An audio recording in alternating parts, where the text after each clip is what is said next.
네, 은찬이 성경책 펴주세요. 바로 펴면 되죠. 음.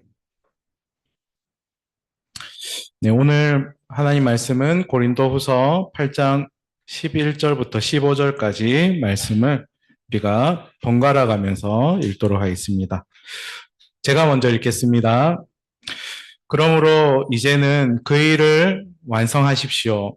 여러분이 자원에서 시작할 때에 보여준 그 열성에 어울리게 여러분이 가지고 있는 것으로 그 일을 마무리 지어야 합니다.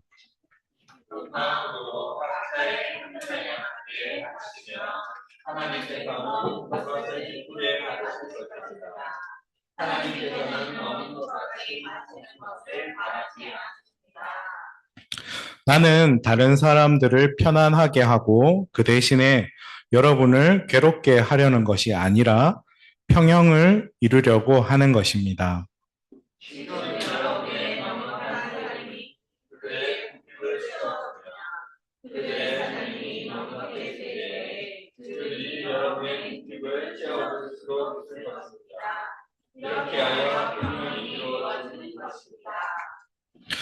이것은 성경에 기록하기를 많이 거둔 사람도 남지 아니하고 적게 거둔 사람도 모자라지 아니하였다 한 것과 같습니다. 아멘. 네, 오늘 하나님 말씀에 나눌 제목은요, 받은 은혜는 흘려보내는 것입니다. 받은 은혜는 흘려보내는 것입니다. 라는 제목으로 하나님 말씀을 나누도록 하겠습니다. 우리 은찬이는 조금 뒤로 가서 좀 예배를 드릴 수 있도록 엄마 옆에 가도록 해주세요. 엄마 옆으로 가주세요. 네. 네. 오늘 말씀의 제목은요, 받은 은혜는 흘려보내는 것입니다. 라는 제목으로 하나님 말씀을 나누겠습니다. 이 시간 말씀을 두고 잠시 기도하겠습니다. 네, 하나님 아버지, 오늘도 우리가 하나님 앞에 예배 드리며 또 이 시간 하나님 말씀 앞에 우리가 섰습니다. 우리의 마음을 열어서 또 이 시간 하나님 말씀을 받기로 원합니다. 우리 각자의 마음속에 또 하나님 직접 말씀해 주시고 또 이 하나님 말씀의 교훈들이 우리 마음속에 또 깨달아지고 또 우리 삶 속에 적용되기를 원합니다.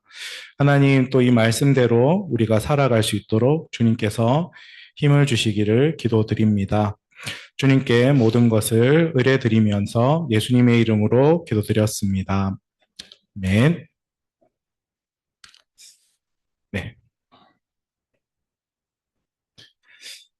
어, 여기 앞에 보면 밥그릇이 있는데요. 우리 이런 말들이 있잖아요. 자기 밥그릇은 자기가 챙겨야 한다. 예, 이 말의 뜻이 무엇이겠습니까? 예, 자기 밥그릇은 자기가 챙겨야 된다.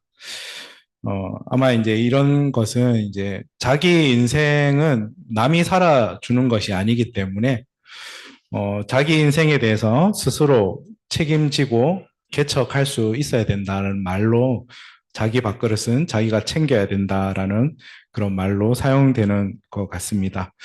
그래서 이제 어린이에서 어른으로 이제 된다라는 것은 어린이는 부모에게 이제 의존하면서 살 수는 있지만 이제 어른이 된다라는 것은 결국은 자기 인생을 자기 스스로 개척할 수 있는 그 힘을 기르고 비로소 이제 자립할 수 있을 때 그 사람을 이제 진정한 어른이다라고 할 수 있을 것입니다. 그래서 생물학적으로 나이가 어른이 되었다고 해서 그 사람을 어른이라고 하기보다는 스스로 자기 삶을 개척하고 또 그것을 책임질 수 있을 때 어른이다. 그리고 어린이일지라도 스스로 자기의 삶에 대해서 자기의 행동에 대해서 책임을 질 수 있으면 어른답다, 어른스럽다 이렇게 할 수 있는 것 같습니다. 데살로니가 후서 3장에 보면요, 이제 바울이 자신의 사역 철학에 대해서 얘기를 해주고 있습니다. 바울은 이렇게 고백하고 있습니다. 우리는 아무에게서도 양식을 거저 얻어먹은 일이 없고 도리어 여러분 가운데서 어느 누구에게도 짐이 되지 않으려고 수고하고 고생하면서 밤낮으로 일하였습니다.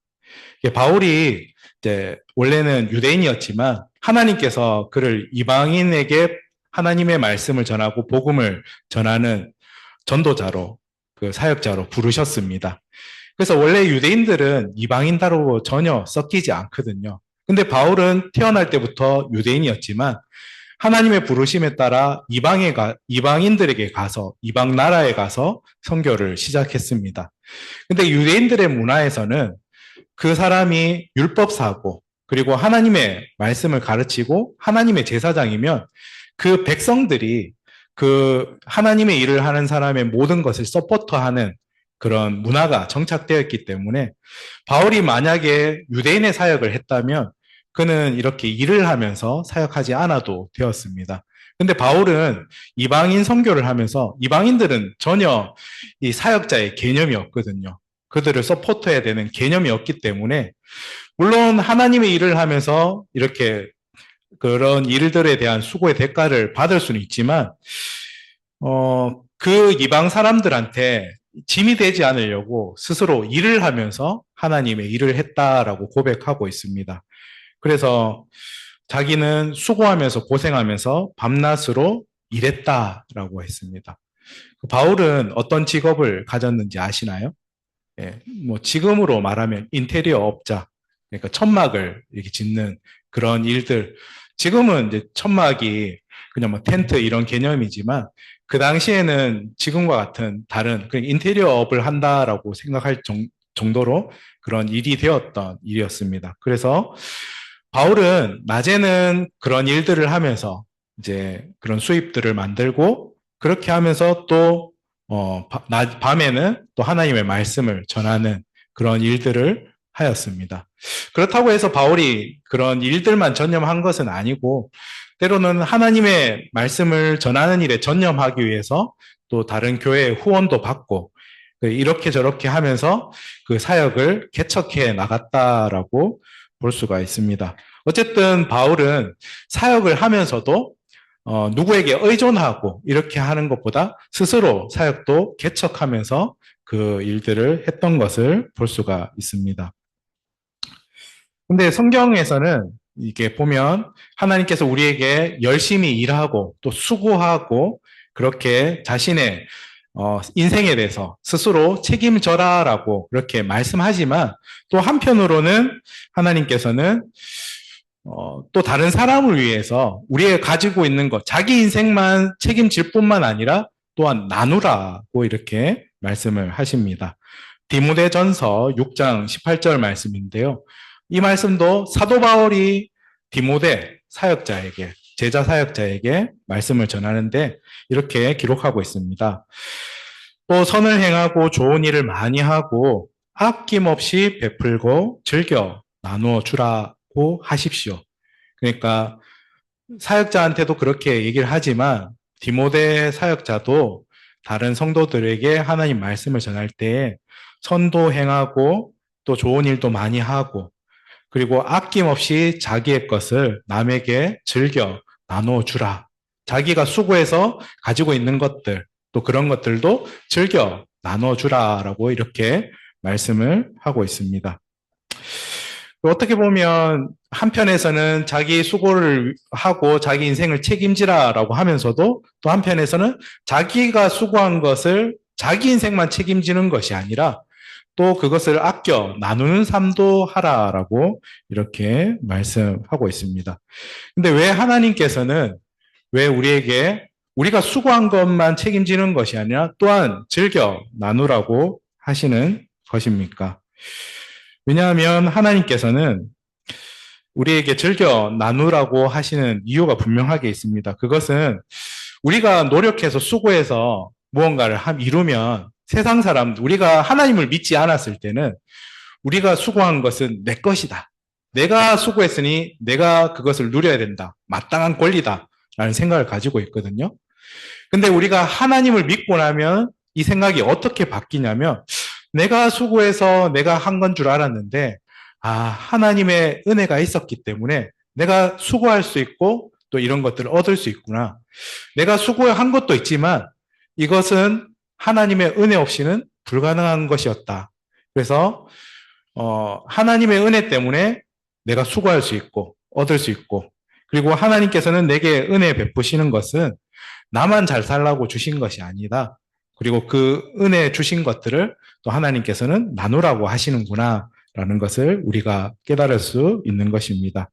그래서 우리는 먼저 우리가 하나님을 믿고 있다면 우리가 수고하는 것에 앞서서 우리에게 주어진 것들이 바로 하나님의 은혜다라는 것을 먼저 고백하고 인정하는 것이 중요합니다. 그리고 바울도 우리가 이 오늘 읽은 고린도 후서 말씀 앞에서 보면 우리에게 받은 것은 바로 예수 그리스도의 은혜 때문이었다라고 이렇게 우리에게 말씀을 해주고 있습니다. 우리가 만약 자녀가 잘 되잖아요. 자녀가 잘 나가잖아요. 이번에 보니까 우리 대구교회 김영희 자매님이신가요? 그 아들들이 두 아들 있죠. 혁진이, 호진이 형제가 있는데 혁진이는 삼성에 들어갔고 호진이는 현대, 그러니까 뭐 우리나라 현대, 울산 현대, 대기업, 소위 말하는 대기업에 다 들어갔더라고요. 그래서 이제 아버님이 이렇게 카톡에 프로필에 우리 아들 이렇게 잘 됐다라고 이렇게 하고 있더라고요. 그러면서 근데 이제 그 자녀들이 내가 열심히 해서 내가 공부를 열심히 했기 때문에 내가 잘 나가는 거야. 이렇게 하면 그건 은혜를 모르는 거죠. 내가 이렇게 공부도 하고 이렇게 할 수 있었던 거는 부모님이 나를 서포트 해줬고 그런 것 때문입니다.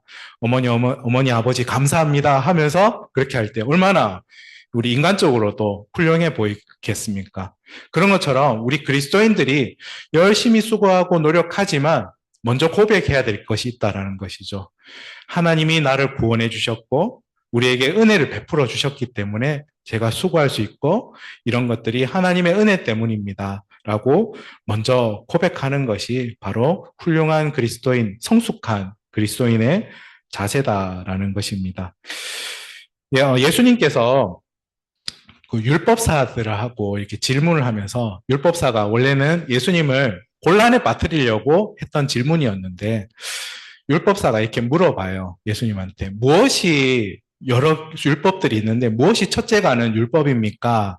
라고 이렇게 예수님께 물어봤습니다. 자기 잘난 체도 하고 싶었고 그런 목적으로 예수님께 물었을 때 예수님께서는 이제 이렇게 말씀하셨죠. 내 몸과 마음과 뜻을 다하여서 너의 하나님 사랑하라. 그리고 내 이웃을 내 몸과 같이 사랑하라. 이것이 모든 율법의 정신이다. 라고 예수님께서 말씀해 주셨습니다. 이제 그렇게 율법사가 그렇게 했고 이것이 맞다. 너도 그렇게 하라라고 이렇게 하셨죠. 그래서 하나님의 말씀에서는, 하나님의 율법에서는 우리에게 요구하는 것이 있어요. 그게 뭐냐면 하나님을 사랑하라는 거예요. 그리고 하나님께서 주신 주변에 있는 사람, 이웃들이죠. 이웃을 너의 몸처럼 사랑하라라는 이 말씀을 우리에게 주셨습니다. 하나님 사랑하는 방법이 뭐가 있겠습니까? 예. 우리가 예를 들어서 자녀가 부모님 사랑하는 방법이 뭐가 있겠어요? 우리는 다들 부족하기 때문에 뭐 자녀가 이제 어른으로 성장했을 때 부모님한테 용돈 주고 뭐 그렇게 하면 잘하는 거죠. 근데 제일 좋은 거는 부모님 말씀 잘 듣고 부모님 마음 잘 헤아려 주고 이러면 그 부모님한테는 그 자녀가 너무나 훌륭한 자녀잖아요. 그런 것처럼 우리가 하나님을 찬양하고 예배하고 하나님 사랑하는 것, 그런 것이죠. 예, 하나님께 감사하고 하나님의 행하신 일들을 찬양하고 우리 하나님 앞에 그런 마음으로 예배 드리는 것. 하나님은 모든 것을 가지고 계신 창조주이기 때문에 우리가 뭐 헌금 얼마 드리고 이런 것이 솔직히 하나님께는 의미 없는 일이지만 하나님께서 우리의 마음을 받으시기 때문에 우리가 마음을 다해서 하나님께 감사하고 하나님을 높여드리고 하나님을 예배하는 것, 이것이 하나님 사랑하는 것일 줄로 믿습니다. 그리고 하나님께서는 또 우리에게 한 가지 명령을 주셨죠. 너의 이웃, 너의 옆에 있는 사람, 또 멀리 있는 사람, 그 사람들을 어떻게 하라고 하셨습니까? 내 이웃을 내 몸처럼 사랑하라. 우리 지난주 나눴던 말씀의 제목이 뭐였냐면 사랑하기, 해보기. 그리고 우리가 그전에는 사랑은 뭐라고 했죠? 예, 손해보는 것이다. 네, 사랑한다라는 것 자체는 좋아하는 것하고 다르다고 했었습니다. 좋아하는 것은 내가 좋아서 하는 것이고, 사랑은 내가 좋아하지 않더라도 그 사람을 위해서 좋아하지 않지만 희생하는 것, 내 것을 주는 것. 이것이 바로 사랑, 성경이 말씀하는 사랑인데, 바로 나누는 것. 내가 가지고 있는 것을 누구한테 나눈 것, 나한테는 손해잖아요.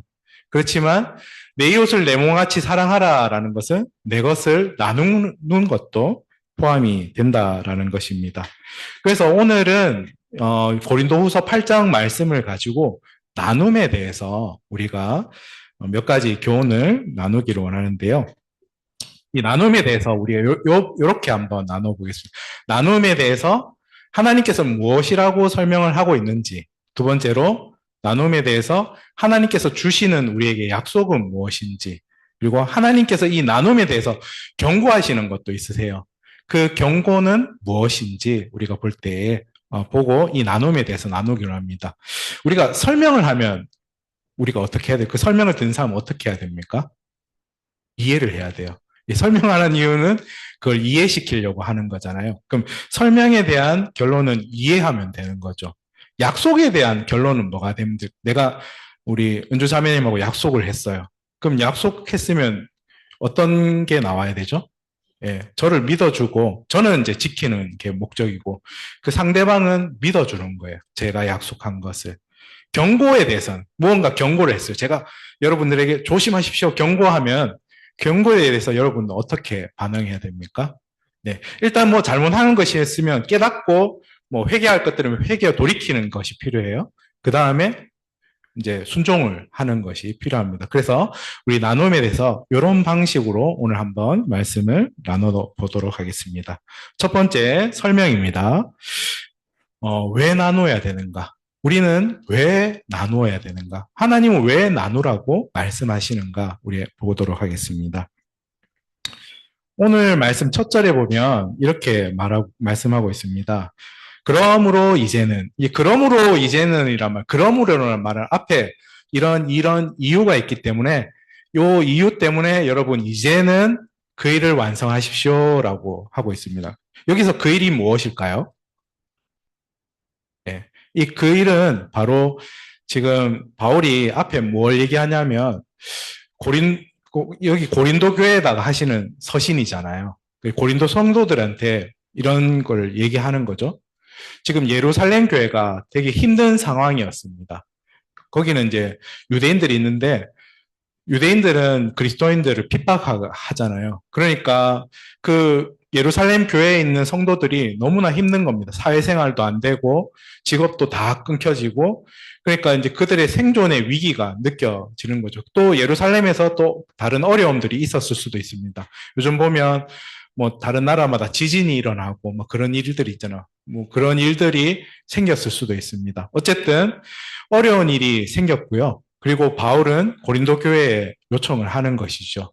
그리고 그 여러분의 것들을 어려운 교회에 나누어야 된다. 그래서 그 일이라는 말은 바로 헌금하는 일. 고린도를 교회가 예루살렘 교회를 위해서 헌금하는 그 일을 이제 완성해 달라라는 그런 말씀을 하고 있습니다. 그러면서 12절에 그 헌금을 할 때 어떻게 하라면 막 억지로 하지 말고 막 기쁜 마음으로 일단 자발적으로 하라면 기쁜 마음으로 하려면 자발적으로 하면 기쁜 마음으로 할 수 있거든요. 자발적으로 기쁜 마음으로 어떻게 각자의 형편에 맞게 막 일괄적으로 100만 원씩 하십시오 이게 아니에요. 각자 형편이 있을 거 아니에요. 그 형편에 맞게 하십시오. 그리고 하나님께서는 없는 것까지 바치는 것을 바라지 않으십니다. 막 빚내가면서 그렇게는 하지 말고 여러분의 형편에 맞게 그리고 자발적으로 기쁜 마음으로 이 일에 동참해 달라라고 고린도 교회, 그 예루살렘 교회에 대한 그런 어려움들에 대해서 잘 설명해 주고 그렇게 자발적으로 동참해 줄 것을 말씀을 하고 있습니다. 근데 고린도 교회 입장에서는 그렇게 생각할 수 있어요. 예루살렘 교회가 우리한테 뭐 해준 게 있나? 예. 그리고 예루살렘 교회는 우리 잘 모르는 교회인데 바울이 그냥 소개해 주니까 알지. 우리하고 전혀 관계없고, 뭐 우리의 친척이 있는 것도 아니고, 친구가 있는 교회도 아니고, 고린도 교회는 대부분이 이방인들로 구성된 교회고, 예루살렘 교회는 대부분 유대인들로 구성된 교회인데, 인종별로도 전혀 차이가 나잖아요. 그런 교회인데 왜 우리가 후원을 해야 되지? 그렇게 생각할 수 있잖아요. 13절 말씀에 이렇게 말씀하고 있습니다. 나는 다른 사람을 편안하게 하려고, 그리고 그 대신에 여러분을 괴롭게 하려고 하는 것이 아니라 평형을 이루려고 하는 것입니다. 라고 말씀합니다. 이게 무슨 말이냐면, 여러분이 헌금을 해주면 그 헌금 받은 사람, 구제를 받은 사람은 부유해지잖아요. 그럼 그만큼 나는 또 괴로워지는 거니까 내가 여러분한테 그런 나눔을 해서 그 사람 편하게 하고 여러분 괴롭게 하려고 하는 것이 아니라 바로 평형을 이루려고, 좀 말이 좀 안 쓰는 말인데 이 말은 뭐냐면 하나님의 원리가 그렇다라는 것이죠. 하나님께서는 하나님의 공동체가 있는데 하나님의 공동체를 운영하는 원리가 그런 것이죠. 많이 가진 사람이 적게 가진 사람들을 도와주고, 그렇게 하면서 서로 그 소유를 나누어서 공동체가 하나 되게 하고, 그런 원리를 가지고 하나님의 원리가 이런 것이다라고 설명을 하고 있는 것입니다. 그래서 하나님께서 하는 원리가 우리가 이제 다 사는 형편이 다 다른데 막 돈을 전부 다 교회 헌금해가지고 그걸 똑같이 일률적으로 배분하라 이런 말씀이 아니고, 분명히 헌금의 원리는 자발적으로 기쁜 마음으로 각자의 형편에 맞게 라고 말씀하고 있습니다. 그러니까 하나님께서는 각자의 형편을 존중해 주시는 것이죠. 대신에 하나님께서 평형을 이루랴라는 것은 말은 많이 가진 사람이요, 적게 가진 사람에 대해서 외면하지 말라는 말이에요. 하나님의 공동체의 원리가 그렇습니다. 혹시 내가 구성원 안에서 많이 가졌다라고 여긴다면 적게 가진 사람들을 외면하지 말고 그들을 돌보라, 그 마음을 항상 품으라는 말씀으로 이렇게 말씀하고 있는 것입니다. 하나님께서 각 사람에게 주신 것들과 분량은 전부 다릅니다. 재능도 다르죠. 모든 게 다 다릅니다. 그렇지만 하나님께서는 우리 각자에게 원하시는 게 뭐냐면 각자에게 말씀하시는데 각자가 가진 것을 어떻게 사용해야 되느냐에 대해서 하나님께서는 우리에게 말씀을 하시는 것입니다. 그래서 지금 여러분의 넉넉한 살림이 그들의 궁핍을 채워주고 여러분의 살림이 넉넉해졌을 때 그들이 여러분의 궁핍을 채워줄 수도 있을 것입니다. 이렇게 하여서 평형을 이루는 것입니다. 라고 우리에게 말씀하고 있습니다. 하나님께서 이 공동체를 이루어 가시는 원리가 그렇다라는 것입니다. 많이 가진 사람이 있을 때에는 적게 가진 사람을 외면하지 말고 또 도와주세요. 그리고 혹시 여러분이 많이 가졌더라도 혹시 부족해질 때가 있잖아요. 그러면 또 그 공동체 안에서 또 넉넉해진 사람들이 그 적게 가진 여러분들을 채워줄 수 있다. 그리고 하나님께서 이렇게 이 원리를 가지고 공동체를 세워가신다라고 말씀하고 설명하고 있는 것입니다. 근데 이 말씀이 우리 신약에 있는 말씀이지만 구약에서도 하나님께서는 이 원리를 말씀하세요.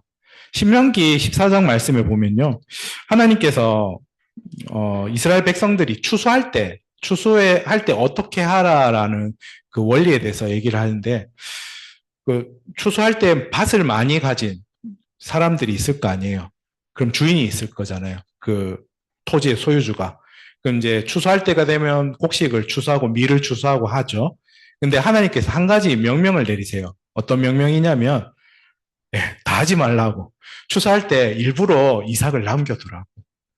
이삭을 남겨두라고. 뒤로 완전 다 털어가지고 뒤에 아무것도 없이 만들지 말고 대충 털고 털만큼만 털고 나머지 이삭은 남겨두라고 합니다. 왜 그러냐면 그 당시에 이스라엘 안에서의 고아, 과부, 전쟁으로 인해서 부모님을 잃어버린 그런 사람들이 있죠. 병으로 잃어버린 사람들이 있어요. 고아, 남편을 잃어버린 과부들이 있을 거잖아요. 지금은 우리가 이제 사회적으로 안전 보장들이 많이 되어 있는 편이지만 그 당시에는 그런 게 많이 없잖아요. 그래서 그런 고아들과 과부들에서 하나님께서는 하나님 공동체에 넉넉히 가진 사람들에게 명령을 하십니다. 이 추수 때에 그런 것들을 그냥 일부러 흘려두라고. 그렇게 하면 과부, 고아들, 넉넉하지 않은 사람들이 와서 그것들을 거두어 갈 수 있게 하라고 하나님께서 신명기 말씀을 통해서 그렇게 분명하게 명령하십니다. 그 신명기 말씀을 주실 때는 그 장소가 어디였는지 아세요? 광야였어요. 아직 약속의 땅으로 들어가지 않은 상태에서 말씀하셨어요. 들어가기 전에 미리 얘기하신 거예요. 너희들이 약속의 땅으로 들어가지. 그럼 갔었을 때 하나님께서 그 땅들을 배분해 주시거든요. 거기 갔었을 때 이런 원리로 땅을 경작하고 그렇게 해서 공동체를 이루라라고 말씀을 하십니다. 구약에서도 똑같은 원리로 나눔의 원리에 대해서 말씀하시고 있고요. 신약의 말씀에서도 이렇게 똑같은 원리로 하나님께서는 그렇게 말씀하시는 것입니다. 우리가 나눔에 대한 하나님의 설명을 들었습니다. 저기 하나님의 공동체, 멀리 있는 공동체지만 어려움을 당하고 있어. 그들도 하나님의 백성이야. 그들의 어려움을 설명하고 있습니다. 그리고 하나님의 공동체를 이뤄가는 원리는 이 원리다라고 설명하고 있는 것입니다. 설명했으면 우리가 어떻게 해야 된다고 했죠? 이해를 하면 되는 것이죠. 두 번째입니다. 두 번째는 나눔에 대한 약속입니다. 나눔에 대한 약속. 이렇게 질문할 수 있어요. 제 걸 나누면 그럼 누가 나를 책임져 줍니까? 이렇게 얘기할 수 있습니다. 약속에 대해서는 어떻게 반응해야 된다고 했습니까? 예, 아까 은주자매님이 대답해 주셨는데 믿음으로, 예, 약속 한 분에 대한 믿음으로 반응하면 되는 것입니다. 내 걸 나누면 누가 나를 책임지느냐? 우리 14절 말씀을 다시 한번 보겠습니다. 지금 여러분의 넉넉한 살림이 그들의 궁핍을 채워주면 그들이 살림이 넉넉해질 때에 그들이 여러분의 궁핍을 채워줄 수도 있을 것입니다. 이렇게 해서 평형을 이루는 것입니다. 이 말씀을 언뜻 보면요, 내가 누군가를 도와줬잖아요. 그럼 그 사람도 언젠간 나를 도와줘야 된다. 잘 됐을 때. 이런 말씀처럼 들립니다. 이렇게 하는 거는 세상 사람도 다 하는 거예요. 개돈이 이런 원리로 운영되는 것이죠. 네, 개 하는 거. 이렇게 내면은 누군가 타가고, 나도 개를 붙는 이유는 나도 언젠가 타가려고. 좀 거래라고 볼 수 있죠. 일종의 정당한 거래다. 근데 하나님께서는 거래의 방식으로 우리 공동체를 이뤄 가시고 그 공동체를 구성해 가시는 것이 아닙니다. 이 말씀의 뜻은 내가 공동체에 나누면 또 공동체에 누군가 나를 도와주는 것도 있겠지만 그것은 하나님께서 우리가 이렇게 아무 대가를 바라지 않고 나누었을 때에 하나님께서 또 그 사람의 마음을 움직여서 그 필요를 채워주신다. 그러니까 그 사람이 나를 채운다라는 것이 아니라 하나님께서 내가 나누었을 때는 하나님이 그 필요를 채우신다라는 약속이 들어있는 겁니다. 하나님께서도 참새 한 마리를 돌보신다라고 하셨을 때에 누군가 와서 참새 먹이고 이런 게 아니라 최종적으로 돌보시고 그 필요를 채우시는 분이 하나님이다라는 거. 그러니까 하나님을 믿고 살아라라고 그렇게 말씀을 하고 있는 것이고요. 이 말씀도 우리가 공동체에서 누군가의 필요를 채웠을 때 하나님이 그 필요를 그 사람의 마음을 움직여서 채우는 거지. 그 사람이 나를 채우는 것이 아니다. 결국 이 나눔에 대한 약속은 뭐냐면 하나님이 우리의 필요를 채우신다라는 약속인 겁니다. 그 약속에 대해서는 우리는 믿음으로 반응하면 되는 것입니다. 품앗이가 아니라는 것이죠. 갯돈 붓듯이 도와주라는 것이 아닙니다. 하나님이 나를 책임지시는 분이시다라는 것을 믿고 아무런 대가 없이 나누고 하나님 믿고 그렇게 하라라고 말씀하는 것입니다. 근데 우리가 보통 내가 가진 것이 있음에도 나누지 못하는 이유가 무엇일까요? 네. 욕심 때문에. 1차적으로는 아마 욕심 때문에. 내가 가지고 있지만 우리가 조금 가졌다고 생각하면 그걸로 잘 만족하지 않잖아요. 더 많이 가지려고. 조금 더 가지면 또 더 많이 가지려고 그렇게 하는 것이 있습니다. 그렇지만 이 욕심보다 우리가 가진 것에 대해서 가지고 있는 더 근본적인 것은 두려움입니다. 이 가진 것 사라지면 무섭다라는 거죠. 내 생계가 두렵다라는 거. 이 두려움이 솔직히 우리가 가진 것 있음에도 나눠버리면 내가 없어지니까 두렵잖아요.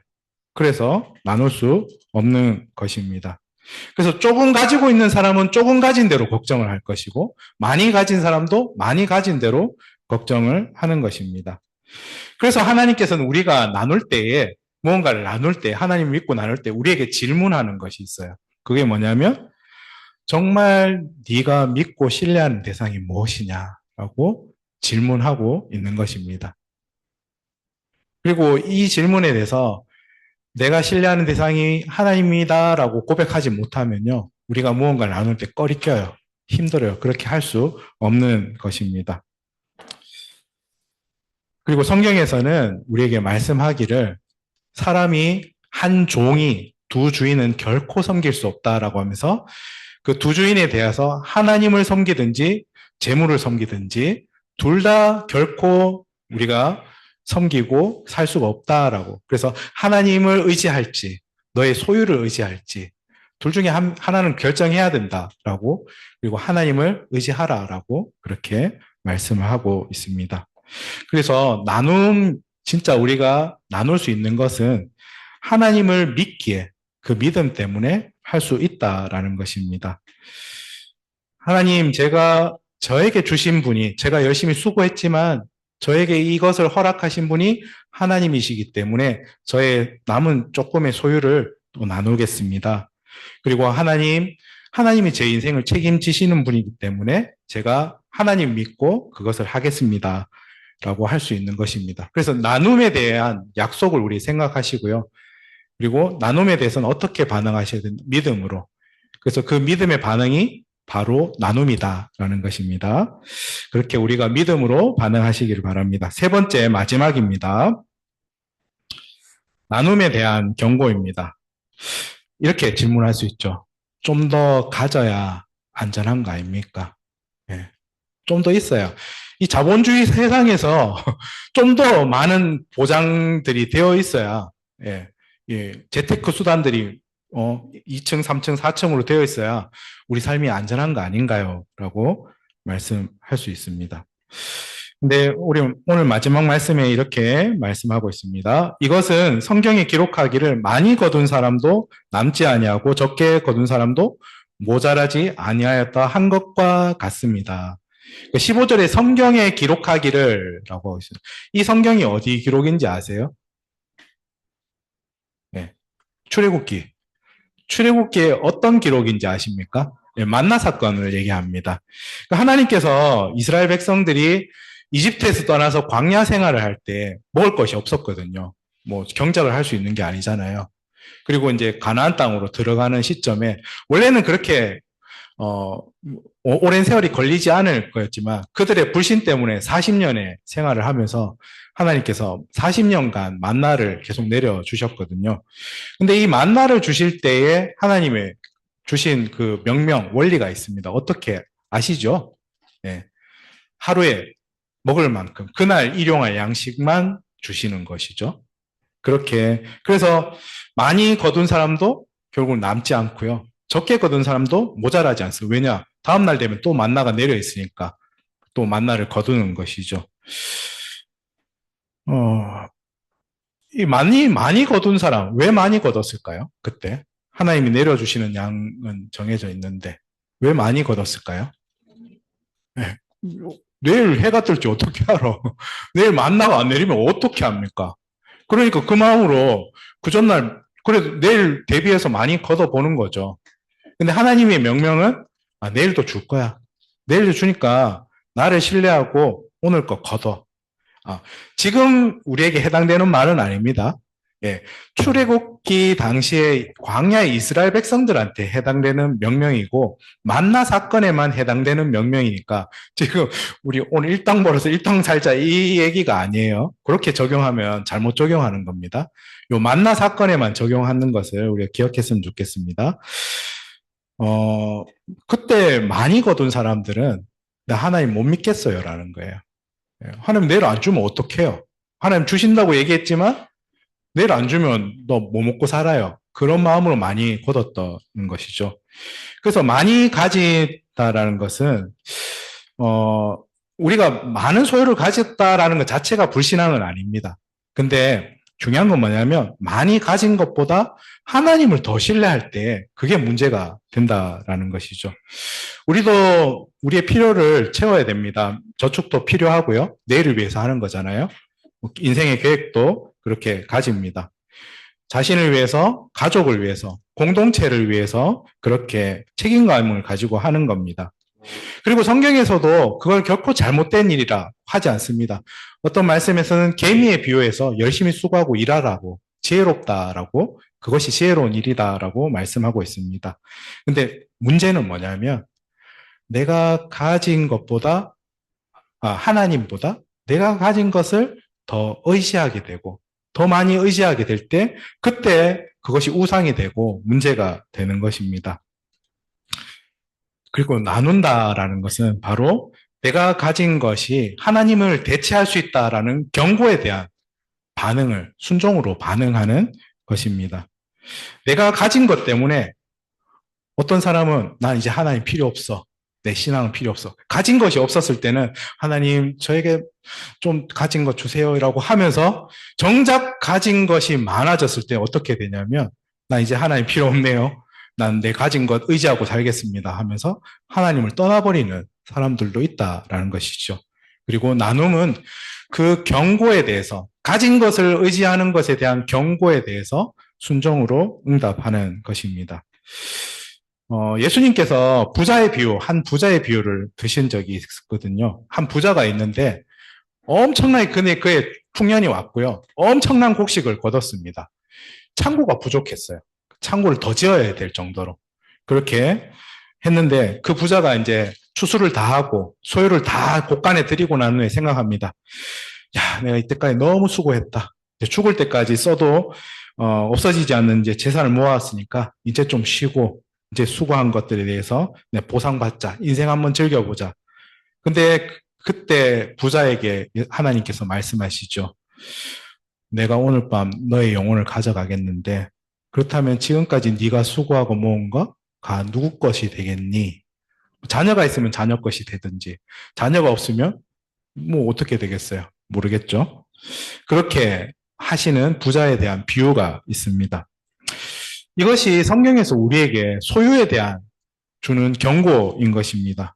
많이 가졌다라는 것이 문제가 아니라 이 부자도 하나님 생각 전혀 안 했어요. 이것이 하나님께서 내게 주셨다라는 생각도 전혀 없습니다. 그냥 내 것 가지고 내가 수고한 것 가지고 내 인생 즐겨보자. 뭐 하나님 믿지 않는 사람 입장에서는 뭐 이게 뭔 잘못된 생각이에요. 자본주의 사상에서 내 수고했는 건 내가 즐기는 게 뭐가 문제예요. 근데 이게 믿음의 영역으로 들어왔었을 때는 내게 주어진 것, 내가 수고한 것 하나 없이 된 게 아니다라는 것이죠. 그리고 이것을 우리 하나님께서는 나눔을 통해서 우리에게 경고해 주시는 겁니다. 네 소유가 하나님이 아니라 내가 하나님이고 그렇기 때문에 하나님 믿고 나눔으로 순종하라라고 우리에게 경고하시는 동시에 순종을 요구하는 것인 줄로 믿습니다. 많이 가졌든 적게 가졌든 상관이 없습니다. 적게 가진 사람도 소유를 의지할 수 있고요. 많이 가진 사람도 소유를 의지하기보다 하나님 의지하는 사람이 될 수도 있는 것입니다.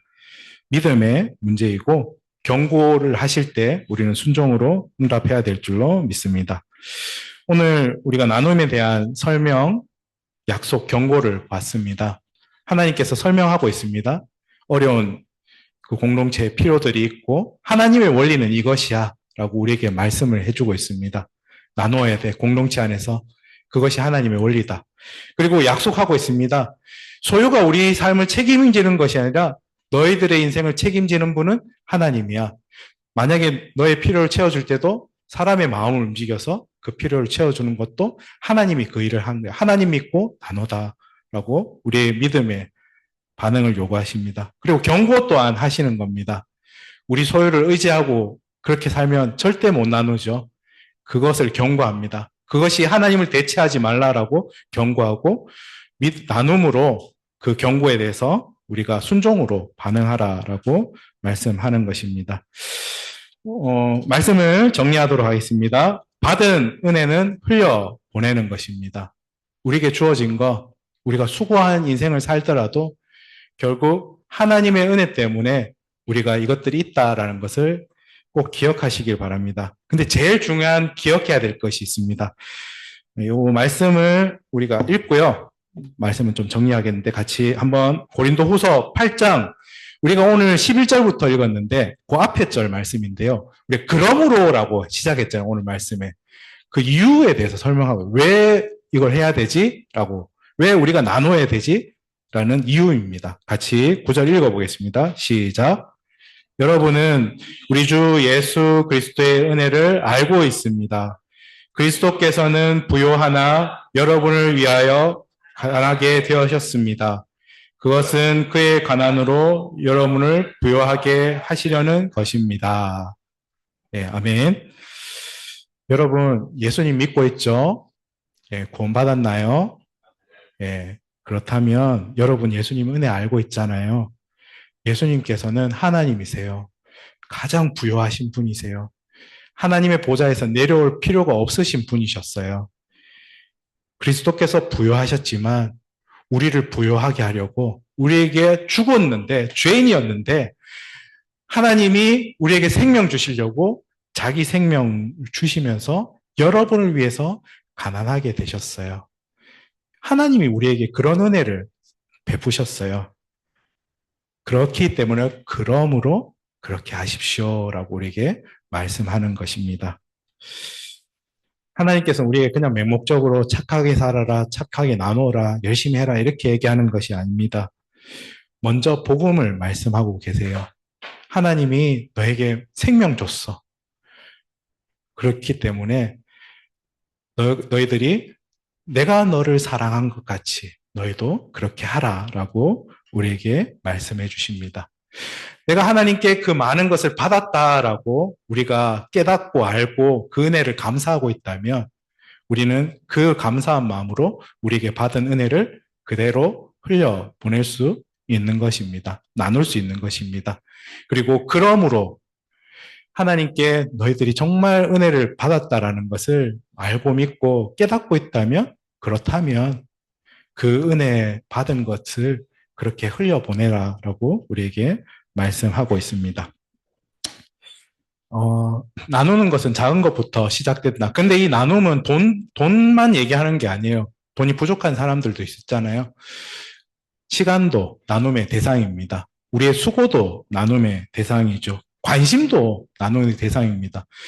우리가 관심조차도 안 줄 때가 많아요. 우리가 인색해지면. 그렇지만 관심도 가지고 기도도 하는 그것도 나눔의 대상이죠. 내가 이게 부족하다면 다른 나눌 것들로 나눌 수 있는 것입니다. 그리고 작은 것들부터 나눌 때에 하나님께서는 또 우리에게 우리 인생을 책임지시고 또 우리를 인도하실 줄로 믿습니다. 이번 한 주 우리 하나님께서 우리에게 주신 은혜, 예수 그리스도인을 많이 묵상하고 다시 묵상함으로 또 우리도 우리의 쥐어진 손을 조금씩 펴서 우리가 우리의 가진 것들, 그것이 돈만, 소유만 아니라 다른 것들을 나눌 수 있는 저와 여러분, 또 우리 교회가 되기를 주님의 이름으로 축복합니다. 기도하도록 하겠습니다. 네, 하나님 아버지, 오늘 나눔에 대한 또 말씀을 함께 나누었습니다. 하나님께서 또 사도 바울을 통해서 우리에게 왜 다른 공동체를 위해서 또 어려운 공동체를 위해서 나누어야 되는지 하나님의 공동체를 다뤄가는 그 원리가 무엇인지 우리가 오늘 살펴보고 이해했습니다. 하나님께서 나눔에 대한 약속도 보았습니다. 우리가 믿음으로 하나님이 우리를 채우시는 분이라는 그 믿음으로 또 우리가 행할 수 있도록 믿음으로 반응할 수 있도록 도와주십시오. 하나님, 나눔에 대한 경고를 받습니다. 우리가 이 소유하는 것이 우리의 안전을 책임진다라는 이 세상 가치관이 만연한 세상에서 소유가 우리를 책임지는 하나님이 아니라 하나님이 우리를 책임지고 그 소요도 하나님이 채우신다라는 것을 우리 그 경고를 듣고 또 나눔이라는 그 믿음의 반응으로 순종할 수 있도록 도와주시옵소서. 이번 한 주 살아갈 때 예수 그리스도께 받은 그 은혜를 기억하면서 우리에게 있는 것들을 또 조금씩 나누어 가며 하나님 말씀에 순종할 수 있는 우리가 될 수 있도록 주님 인도해 주시옵소서. 용기 주시고 힘 주시고 우리를 인도해 주시기를 기도드립니다. 감사드리며 살아계신 우리 주님 예수님의 이름으로 기도드렸습니다. 아멘.